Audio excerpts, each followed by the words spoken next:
미나상 곤방와 K짱 데스. 여러분 안녕하세요. 저는 K짱입니다.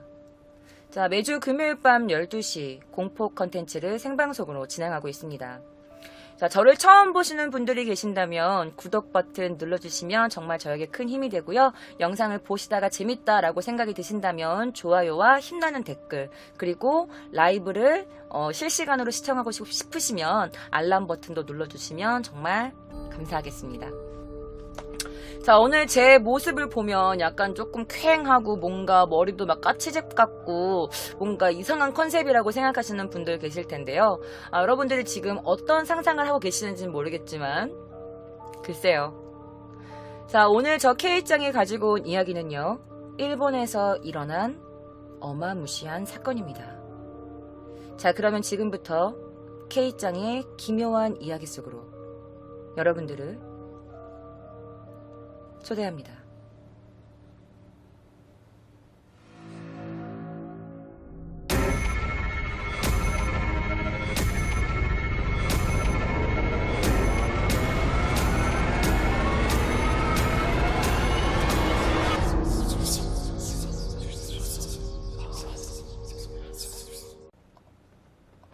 자, 여러분들이 보고 계시는 이 사진은요, 실제 일어났던 사건 현장의 사진입니다. 보시면 이 집의 2층 부분이 조금 반 정도 전소가 되어 있는 사진인데요. 자, 이 사건은 2010년 4월 16일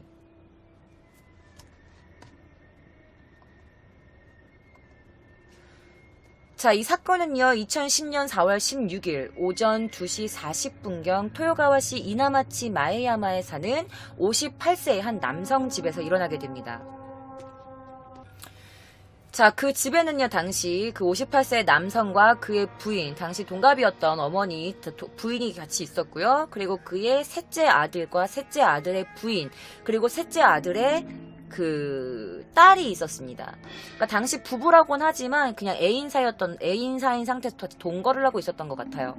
자, 당시 셋째 아들의 나이는 22살이었고 그의 애인은 여성분은 27살이었습니다. 그리고 이제 그의 딸은 1살 밖이었죠. 자, 당시 둘째 아들은 밖에 외출을 하고 있는 중이었다고 합니다. 그 집에 갑자기 불이 나기 시작했고 그들은 모두 크게 다쳤거나 사망을 한 상태였어요. 자, 아이치현 토요가와시에서 발생한 이 사건의 주인공은요, 바로 이 58세 남성의 장남 아들이었던 당시 나이 30세였던 이와세 타카유키라는 남성이었습니다. 자, 그는요, 자신의 아버지와 1살짜리였던 조카를 칼로 찔러 사망케 하고 자신의 어머니와 자신의 친남동생과 남동생의 애인을 칼로 찔러 중상을 입힌 사건이었습니다. 자, 바로 이 사람이 당시에 30살의 이와세 타카유키라는 남성입니다. 약간 비슷한가요?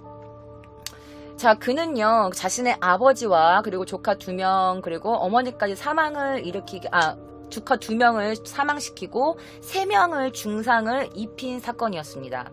어머니가 중상이었어. 자, 그가 왜 이런 살인을 저질렀냐, 살인과 이런 끔찍한 짓을 저질렀냐라고 여러분들께 그 이유를 말씀드리면 여러분들이 이렇게 하실 텐데요. 바로 그 이유는요, 집에 인터넷을 계약 해지했다는 이유로 그 일에 분노해서 자신의 가족을 칼로 찔러 죽이고 집을 전소시킨 사건이었습니다. 자, 2010년 4월 17일에 일어났던 이 사건을 계기로 이 남자는요, 살인미수로 현행범 체포가 됐습니다. 찔린 가족 중에서요, 아버지와 그리고 남자의 조카가 숨지게 됐어요. 그 1살짜리 조카가 숨졌고요. 살인과 살인미수 혐의로 체포돼서 수사를 진행했죠. 자, 그들의 가족을 좀 보여드릴게요. 이게 바로 가족 관계도입니다.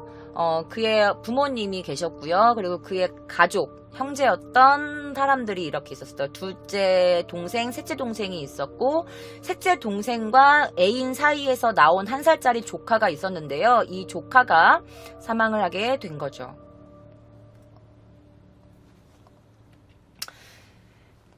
자, 토요카와시 자택에서 취침화를 하고 있었던 자신의 친부친, 아버지, 당시 회사원이었는데 그 카즈미 씨가 그의 아버지 이름인데 이 카즈미 씨를요, 부엌에 있는 칼을 가지고 와서 부엌 칼로 아버지를 막 찔러서 죽입니다. 살해를 하려고 했죠. 그리고 카즈미는 병원에 이송되었지만 그의 아버지는 병원에서 사망을 하게 됩니다. 자, 그리고 그 위에 어머니, 58세의 어머니와 셋째였던 22살의 그의 동생, 그리고 그의 내연의 처, 27살의 어떤 여성이 이어서 이 둘 사이에서 나온 그 자신의 조카, 친조카를 칼로 찔러서 죽여요. 바로 그때 조카의 나이는 1살이었어요. 깐난 얘기였죠. 자, 그리고 자신의 방의 이불에다가 라이터로 불을 붙이고 주택에 있는 2층 전부를 전소시켰습니다.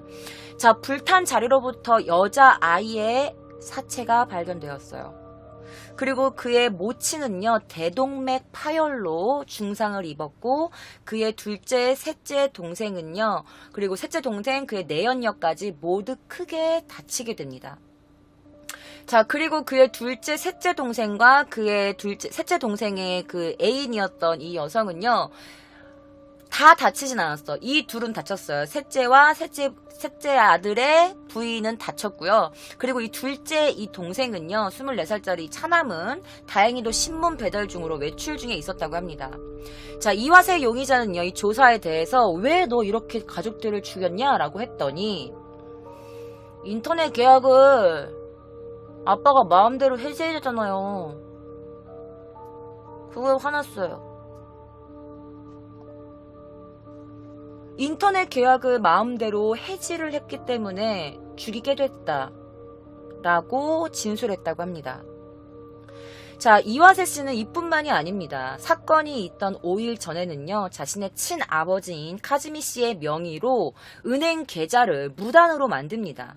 그리고 어떻게 했냐? 이것을 인터넷 옥션에서 200만엔, 300만엔을 긁은 거예요. 그러니까 우리나라 돈으로 치면은 2천만 원에서 3천만 원에 돈을 긁은 거야.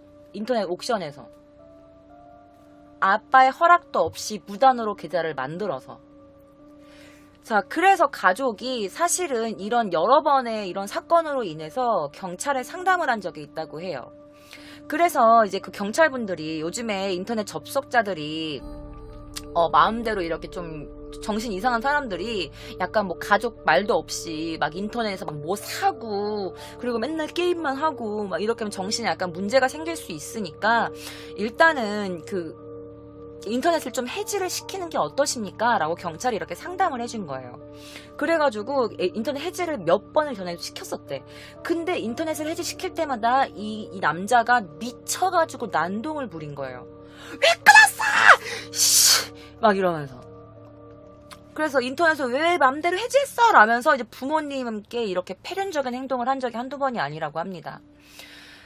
사실 이렇게 난동을 부린 것 때문에 경찰들이 출동해서 이 상황을 저지한 적도 한두 번이 아니라고 해요. 사실 이와세 용의자는요, 15년 전부터 집에 칩거했다고 해요. 그러니까 우리가 많이 알고 있는 히키코모리였죠. 그래서 집에 칩거하고 인터넷만 맨날 이렇게 인터넷만 하고 있고, 그리고 이 살인사건이 일어나기 4월 13일에는요, 이 이와세 용의자가 카즈미 씨의 친아빠의 신문 증명서를 무단으로 꺼내가지고 은행 계좌를 만들려고 한 걸 걸린 적이 있대요. 그때는 이제 만들기 전이었던 것 같아. 걸린 적이 있었던 거야. 아빠 신분증을 몰래 빼내가지고 은행 계좌를 만들려고. 그래서 아빠랑 말다툼을 하고 아빠랑도 사이가 그렇게 좋아지지 않았겠죠. 자, 그리고 사건이 있기 며칠 전에는요, 카즈미의 친형이 있었대요. 그 아빠의 친형, 그러니까 이 이와세 용의자의 아빠, 그러니까 얘한테는 할아버지, 그러니까 그 할아버지인가 삼촌인가 큰아버지인가 그렇게 되겠지. 그래서 이제 카즈미 씨 이 아버지의 친형, 62세의 자기 친형한테 우리 아들이 자꾸 내 카드를 마음대로 사용하는데 어떡하지? 아마 인터넷으로 게임하고 뭐 아이템 사고 뭐 잡지 사고 뭐 자꾸 해가지고 인터넷을 끊었는데 아이씨 또 난동 부릴까봐 그게 또 걱정이야 형. 이러면서 자신의 친형에게도 몇 번이고 상담을 한 적도 있다고 합니다. 자, 그의 아버지입니다. 그의 아들이고요. 자, 2010년 4월 18일 오후 5시 6분에 그 이와세 카즈미 씨의 집에서 가족 5명이 찔렸어요. 근데 카즈미 씨는 사망을 했고 그의 친조카도 사망을 하게 됩니다. 자, 살해 겸 살인미수 용의로 체포된 장남 이와세 타카유키 용의자. 당시 나이 30살. 자, 가족에 의한 인터넷 접속 해제로 인해서 사건 전날부터 그가 화가 엄청 나 있는 상태였대요. 아마 그때부터 가족들을 죽이기 위해서 뭔가 굉장히 분노에 있었던 상태였던 걸로 보인다고 합니다. 자, 그의 동생이었던 24살 그 차남의 의견에 그 말에 따르면 사실 이와세 타카유키는요 인터넷 등에서 그런 200만엔 300만엔 이상의 그런 막 무작위 쇼핑이라고 하죠. 그런 것을 막 부모님 몰래 막 사용을 하고 있었고 경찰에 상담을 했을 때 부모님이 그때 이제 인터넷을 해지한 거예요. 차남은 당시 그 신문 배달 중에 있었기 때문에 무사를 했지만 그 차남 이외의 모든 가족은 중상과 사망을 하게 된 사건입니다. 자, 160만엔 캐싱으로 긁은 현금 인출 그런 현금 서비스라고 해야 되나? 그걸로 160만엔이 빚이 있었고요. 70만엔 이상의 크레딧 카드, 그러니까 그 쇼핑을 한 거죠. 인터넷 쇼핑을 한 거죠. 그 사용을 했다고 해요. 자, 이와세 타카유키의 부친이었던 카즈미 씨의 급료를요. 사실은 이 남자 자신의 아들이 관리를 했었대. 그냥 여기까지 기사를 읽었을 때 아들이 이제 아빠를 패륜을 하고 폭행을 해서 그래서 그 아버지의 월급을 그대로 이제 아들한테 맡겨서 아들이 자 이거 써 라면서 그렇게 한 건가? 라고 생각을 했었어요. 자, 그런데 이거 기사를 조금 더 읽어보니까 그렇지도 않았던 것 같아요.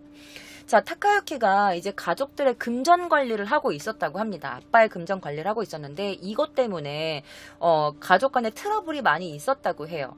자, 타카유키가 쇼핑을 하게 된 것은 사건이 있기 2년, 3년 전부터라고 합니다. 2, 3년 전부터라고 해요. 자, 친구의 주변의 지인의 그 증언에 의하면 이렇습니다.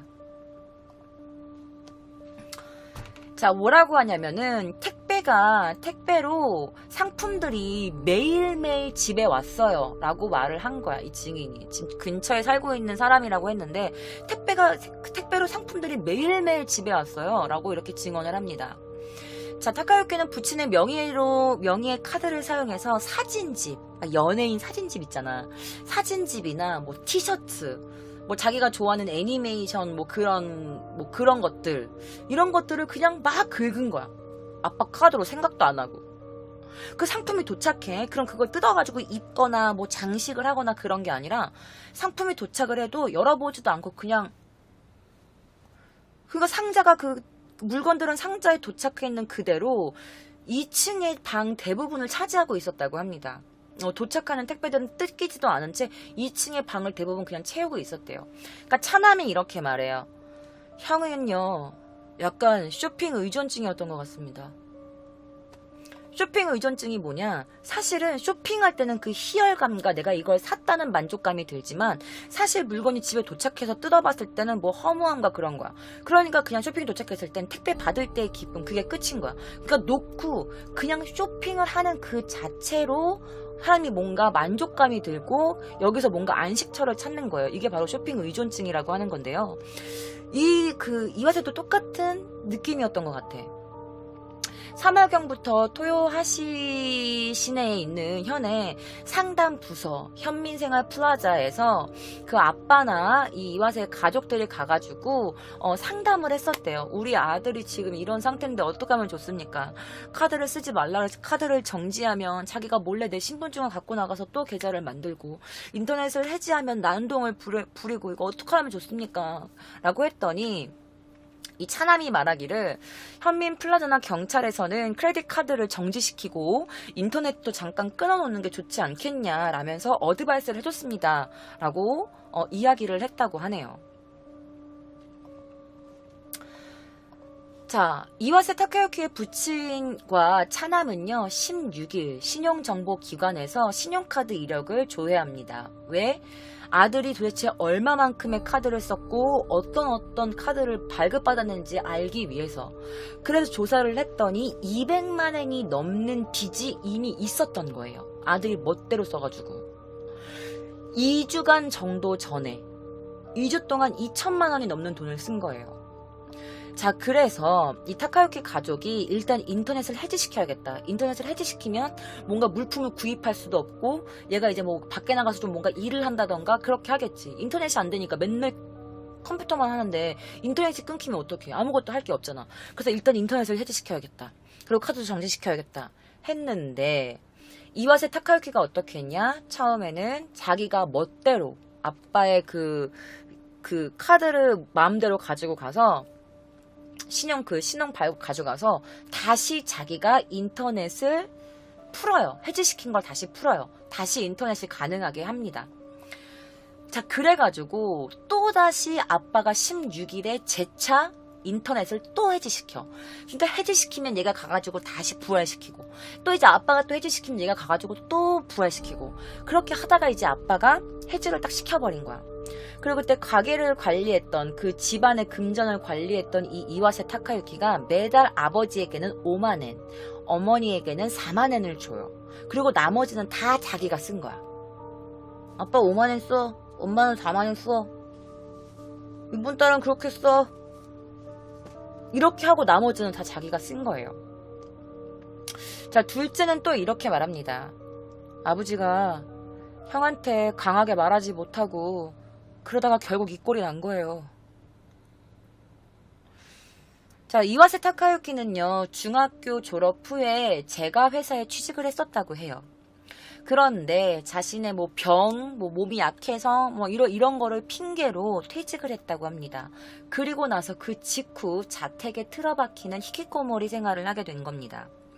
자, 컴퓨터로 인터넷을 하며 지내는 나날이 계속되었고 둘째 동생도 셋째 동생도 그런 형과는 더 이상 대화를 하고 싶어 하지 않았어요. 자, 이와세 타카유키는요 1980년 삼형제의 장남으로 태어납니다. 아이치현 동부의 고자카이조, 지금은 토요가와시라고 불리는 곳에서 태어나요. 자, 아버지 카스미는요 가스 수금 업무를 하고 있었고요. 어머니 마사코 씨는 식품 회사에서 파트타임으로 근무를 하고 있었다고 합니다. 사실 부부 사이가 그렇게 좋다라고 말할 수는 없었다고 해요. 자, 이웃 주민은 이렇게 말했다고 합니다. 그 집 부부 사실 그렇게까지 사이가 좋지는 않았어. 그 집이 원래 카스미 씨 엄마 집이었거든. 그러다가 카스미 씨 엄마가 남편이랑 이혼하고 카스미 씨를 여자 혼자 몸으로 열심히 키웠다고. 그 봐봐, 여자 혼자의 몸으로 아들 2명을 키웠는데 그 아들과 엄마의 관계가 얼마나 끈끈했겠어. 그러다 카스미 씨가 결혼을 해서 마사코 씨가 이 집에 들어왔는데 좀 제대로 요리 좀 해. 넌 집에서 뭘 배웠니? 라면서 시어머니가 그렇게 구박을 했대나 봐. 그러니까 남편이랑 사이가 좋겠어? 엄마랑 아들이랑 끈끈한데. 그래가지고 이제 고부 갈등이 이제 이 부부 사이의 갈등으로 번지게 된 거예요. 이 카스미 씨, 이와세 아버지가 어머니와 너무 사이가 돈독했고, 어머니가 자신을 얼마나 힘들게 키웠는지 알았으니까. 그 자신의 아내가 있음에도 불구하고 자신의 아내 편을 들기보다는, 어머니의 편에 더 많이 섰던 것 같아. 그러다 보니까 자연스럽게 이제 아내와 거리가 좀 멀어지게 된 거죠. 그래서 부부가 충돌하는 일이 굉장히 많아졌다고 합니다. 그래서 그 스트레스가 원인이었던 건지 술이 들어가면 사소한 일로 많이 부딪히게 됐고, 이 남편은요 자신의 와이프에게 맞는 일도 부지기수였다고 해요. 그리고 이제 남편도 술을 마시면 아내를 폭행한다든지 아내가 남편을 폭행한다든지 이제 뭐 이런 식으로 가정에 조금 불화가 있었던 집이었던 것 같습니다. 자, 가족 간의 불협화음 때문인지 좀 삐걱거렸고 이웃과의 교제도 거의 없었다고 합니다. 자, 그런 타카유키도 어릴 때부터 말이 별로 없었대요. 굉장히 내성적인 아이였다고 해요. 이와세 타카유키 초등학교 때 이제 동급생의 이야기를 들어보면 이렇게 말해요. 말하는 것을 거의 본 적이 없어요. 라고 했다고 합니다. 자, 타카유키는요, 어릴 때 유일한 즐거움이 바로 학교에서 급식을 먹는 거였다고 해요. 왜? 집에서는 아침 식사가 나오지 않았대요. 저녁에 집에 가도 집에서 나오는 건 컵라면이었다고 합니다. 자, 그래서 그에게 일반적인 식사, 그냥 일상적인 식탁, 평범한 식탁은 그냥 라면, 컵라면. 이게 그에게는 일상적인 식탁이었대요. 그런데 학교의 급식은 어때? 밥도 나오고 반찬도 나오고 국도 나오니까 그에게 유일한 즐거움은 바로 학교에서 급식을 먹는 거였다고 합니다. 자, 그런데 또 그는 내성적인 성격이었던 건지는 모르겠지만, 그것 때문이었는지 모르겠지만 친구들에게 약간의 이짐에도 당했다고 합니다. 친구들은 그의 노트북이나 그의 노트나 뭐 그의 교과서, 그의 신발 등을 종종 감췄다고 해요. 그래서 그런 이짐에도 약간 겪으면서 그가 점점점 주눅들게 됐던 것 같아요. 자, 그렇게 그는 중학생으로 올라갑니다. 자, 그가 공부 중에 잘하는 게 있었대요. 뭐였냐? 바로 셈에 빨랐대요. 산수. 숫자에 빨랐던 거야. 그래가지고 뭔가 숫자를 계산하거나 이런 거에 굉장히 좀 특출났다고 합니다. 친구는 이렇게 말해요. 매일 학교에 있었어요. 당시 유행하고 있었던 비디오 게임 같은 것도 굉장히 열심히 했었고요. 그리고 창부된 지 얼마 안 된 컴퓨터부에 들어가가지고 뭐 프로그래밍? 뭐 그런 것도 했던 것 같아요.